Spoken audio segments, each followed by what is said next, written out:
king settles into his seat as an endless procession of servants begins filing into the great hall. Each carries another magnificent dish until the table seems to disappear beneath an overwhelming display of roasted meats, shimmering sauces, jeweled fruits, exotic spices, and towering sugar creations. Yet despite the astonishing abundance, the king will barely touch most of what has been prepared. Many of the dishes were meant to be admired, counted, and remembered. Diplomats study every platter, rivals silently measure every luxury before the food is carried away untouched. Even the towering sugar monuments, standing proudly at the center of the table, were never intended for eating. Crafted months in advance around hidden wooden frames, they resemble conquered cities, mighty fortresses, and scenes from sacred history proclaiming the triumph of the ruling dynasty. They are edible only in theory. Their real purpose is spectacle. While the banquet dazzles everyone inside the palace, unseen dangers sit beside every plate. The wine served so generously has been sweetened with compounds containing lead because the taste is considered smoother, and richer sauces, bubbling for hours inside expensive kitchen pots, quietly absorb poisonous metals from their cookware. Decorative ceramic plates painted with royal emblems release invisible toxins whenever acidic foods are placed upon them. Every beautiful detail that symbolizes wealth and perfection carries another hidden threat. Outside the palace walls, entire communities struggle through hunger and failed harvests, while inside the rulers slowly poison themselves beneath chandeliers surrounded by unimaginable luxury. This is the reality of a Habsburg banquet. It is not simply a meal shared among nobles. It is a carefully designed performance of authority. Every course, every decoration, every imported ingredient announces political dominance, religious legitimacy, and absolute control. Over a vast empire, the table itself becomes a battlefield, where prestige is displayed instead of weapons. Every guest understands that nothing here exists merely for pleasure. Each serving communicates a message. We possess so much wealth that wasting it proves our superiority.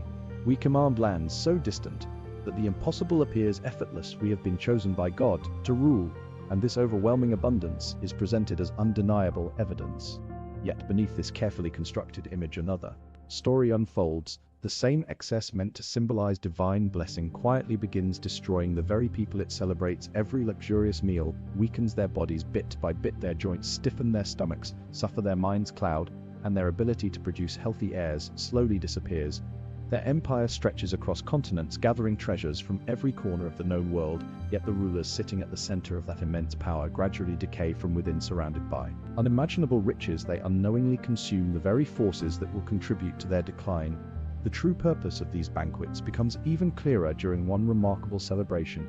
In 1559, when Philip II of Spain married Elizabeth of Valois, the wedding feast transformed into an extraordinary demonstration of imperial power. Contemporary writers describe something that seemed almost unbelievable. Huge numbers of dishes appeared. Moments later, untouched servants marched in perfect formation, carrying elaborate creations through the hall, allowing guests to admire every detail before removing them again. The value of the food had little connection to eating it. Its greatest value lay in being witnessed. Meals extended through dozens of carefully organized courses, sometimes 30, sometimes 50. During the grandest ceremonies, the number climbed even higher. Guests remained seated for 6, 7, or even 8 hours according to rigid court protocol. Every movement followed strict ceremonial rules. Food passed before them like soldiers during a military parade. Every platter represented another declaration that the Habsburg dynasty possessed resources beyond imagination. Inside the great palaces of Madrid and Vienna, these banquets functioned as living maps of an expanding empire. Rare ingredients arrived from territories scattered across the globe. Chocolate troughs the Atlantic from Caribbean plantations. Fragrant spices arrived through distant eastern trade routes. Citrus fruits came from southern Spain. Wild game reached the kitchens from Bohemian forests. Fresh fish appeared from northern waters. Fine wines flowed from vineyards across Central Europe. Every ingredient silently announced another region under Habsburg influence, another corner of the world connected to their enormous network of power. Even the rarest food served purposes beyond taste. Transporting something as delicate as a pineapple across oceans demanded months of planning, enormous expense, and extraordinary logistical coordination. By the time it reached the royal table, its greatest value was no longer its flavor. Instead, it proved that the empire possessed supply lines capable of moving almost anything across unimaginable distances, simply to display it before foreign ambassadors. If the fruit spoiled before anyone ate it, the message remained successful. The empire had demonstrated that distance itself obeyed its command. Perhaps nothing captured this philosophy more perfectly than the remarkable sugar sculptures dominating every magnificent banquet. Skilled artisans spent months shaping them into castles, ancient cities, heroic battles, biblical scenes, and classical myths celebrating Habsburg victories. These enormous constructions required extraordinary quantities of refined sugar, one of the most expensive substances available in Europe. Their purpose was never dessert. Instead, they served as political monuments announcing conquest, divine approval, and limitless prosperity. Visiting diplomats carefully observed these masterpieces before carrying stories of their magnificence back to rival courts across Europe. Every feast, therefore, became another carefully staged declaration of supremacy. The rulers wanted every observer to reach the same unavoidable conclusion: no kingdom could equal such abundance, no rival possessed such global reach, no dynasty enjoyed greater divine favor. They believed overwhelming luxury made them appear untouchable, yet hidden beneath polished silver, glittering crystal, and dazzling displays of imported wealth, another reality quietly gathered strength. The very ingredients chosen to symbolize perfection concealed dangers no celebration could disguise. The extravagant table designed to convince the world of eternal greatness, for an entirely different legacy. One lavish banquet after another slowly transformed triumph into tragedy, while no one seated beneath the palace ceilings realized that every magnificent course carried the first invisible taste of collapse.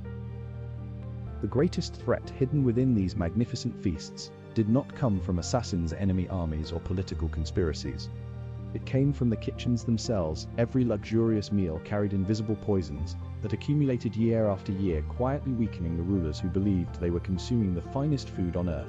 The danger began with the cookware used by royal chefs. Expensive copper pots lined with lead were considered essential for preparing the rich sauces, fruit preserves, and slow-cooked reductions that defined aristocratic cuisine. The lead lining protected the copper from reacting with acidic ingredients such as wine vinegar and citrus. But during the long hours of simmering, tiny amounts of the metal dissolved directly into the food. Every elegant sauce, every preserved fruit, and every carefully reduced broth carried traces of contamination that slowly entered the bodies of those who ate them. Sometimes the poisoning was not accidental at all. Court kitchens deliberately added lead acetate, commonly known as sugar of lead, to certain wines because it created an exceptionally smooth, sweet flavor. It transformed ordinary wine into something luxurious and made already expensive vintages seem even finer.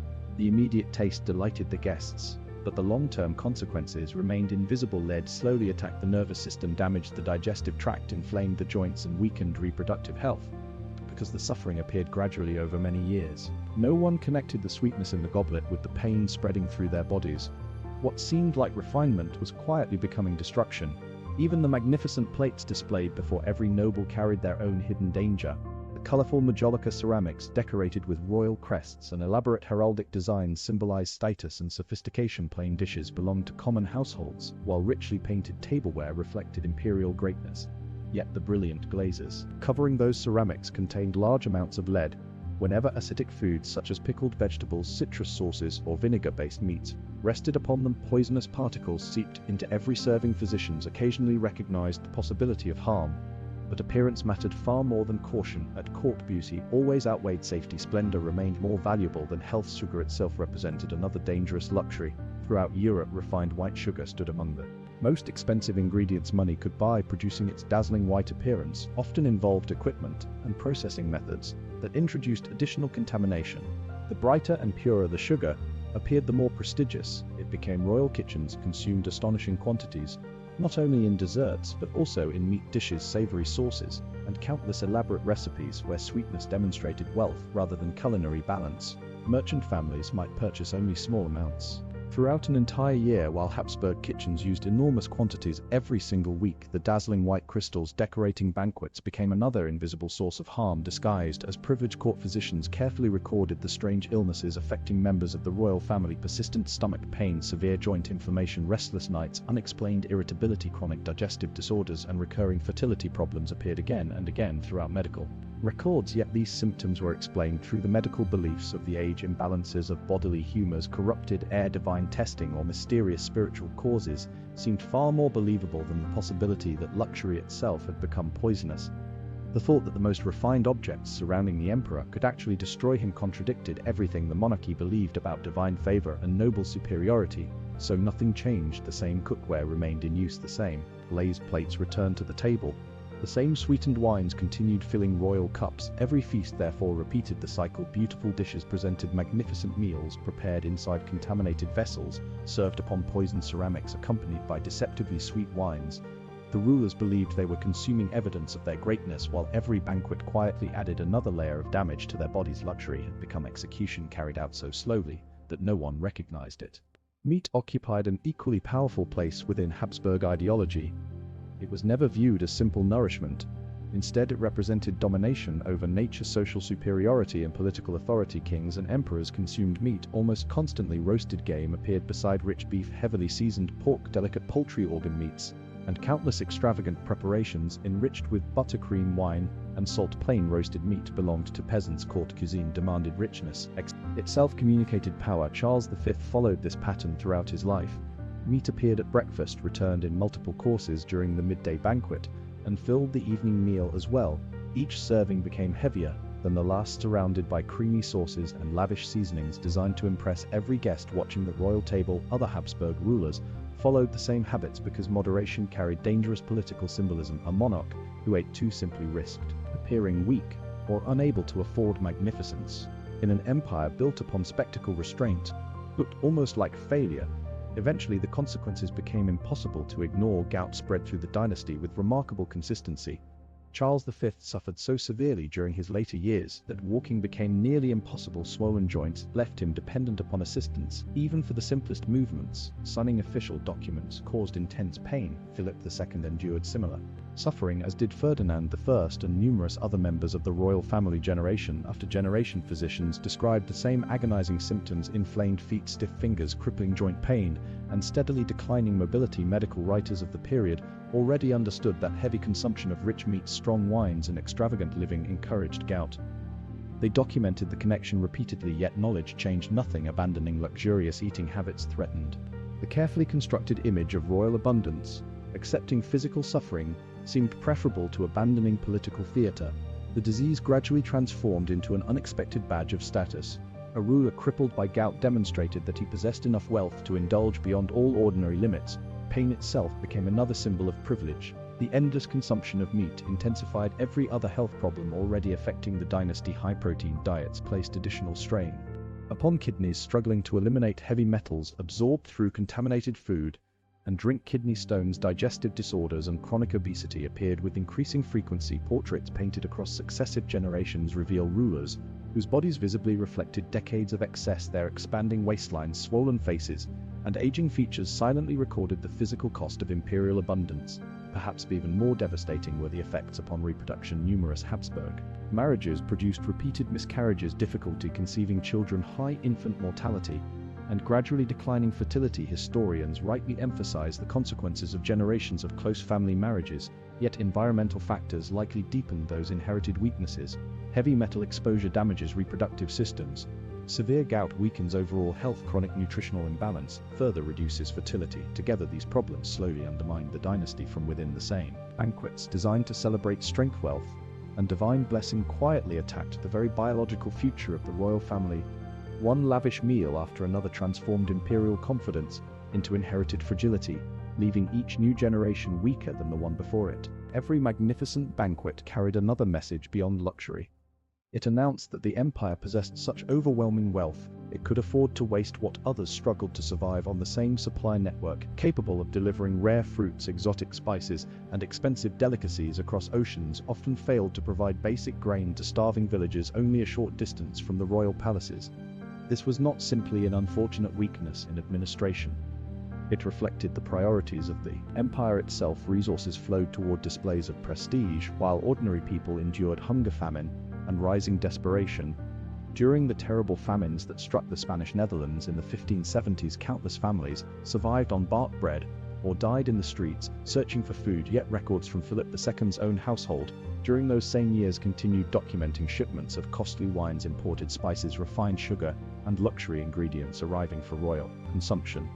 The transportation system functioned exactly as intended. It efficiently delivered extravagance to the court, while neglecting those whose survival depended upon basic grain. Reformers criticized these contradictions, but the monarchy defended them as necessary expressions of state authority. Abundance displayed inside the palace during times of scarcity outside strengthened the image of divine favor. The suffering beyond the palace walls became part of the performance itself. Court etiquette ensured that waste became systematic. Once food had been presented before the monarch, it often could not return to ordinary service. Some untouched dishes were distributed among favored nobles, strengthening political relationships through gifts, while many others disappeared unused. Enormous quantities of food capable of feeding entire communities vanished during a single celebration. Meanwhile, bread riots erupted in cities where desperate families could no longer afford the most basic necessities. The contrast was impossible to ignore, yet those responsible viewed it as proof that royal authority remained secure enough to ignore public hardship. Every luxurious ingredient carried its own hidden history of exploitation. Sugar represented brutal plantation labor. Across the Caribbean, chocolate reflected the extraction of wealth from indigenous communities in Mexico. Rare spices reached Europe through colonial monopolies protected by military force. Exotic game appeared because hunting reserves reserved exclusively for nobles denied common people access to forests where they had once gathered food freely. A single extravagant banquet therefore rested upon layers of conquest, forced labor, environmental destruction, and economic inequality carefully concealed beneath polished silver and elegant presentation. Foreign ambassadors observing these feasts understood exactly what they were witnessing. Servants marched through the halls carrying elaborate platters, while diplomats quietly calculated the immense cost behind every rare ingredient. Every exotic fruit, every imported spice, every decorative sculpture communicated the extraordinary reach of Habsburg commerce and military power. Even when much of the food remained untouched, the display had already achieved its purpose. It reminded every visiting court that the empire possessed resources beyond comparison. Yet outside those same palace walls, hungry crowds gathered during repeated grain shortages, proving that political spectacle mattered more than public welfare. The final chapter of this story arrived with Charles II of Spain. When he died in 1700, physicians performed an autopsy witnessed by officials, diplomats, and members of the royal court. What they discovered shocked even those accustomed to his lifelong illness. His internal organs appeared severely underdeveloped, damaged, and incapable of normal function. Decades of chronic sickness, digestive suffering, physical weakness, and constant medical problems had reduced the last Spanish Habsburg into the living consequence of generations of inherited mistakes and environmental damage. His family history of close intermarriage unquestionably played a devastating role, but it existed alongside another reality. Throughout his entire life, Charles had eaten from the same lead glazed tableware, consumed the same culture of excess that had slowly crippled his ancestors' genetic vulnerability, combined with continual exposure to hidden poisons, creating a body that struggled from childhood until death. When he died without producing an heir, the Spanish Habsburg line ended, and Europe descended into the War of the Spanish Succession.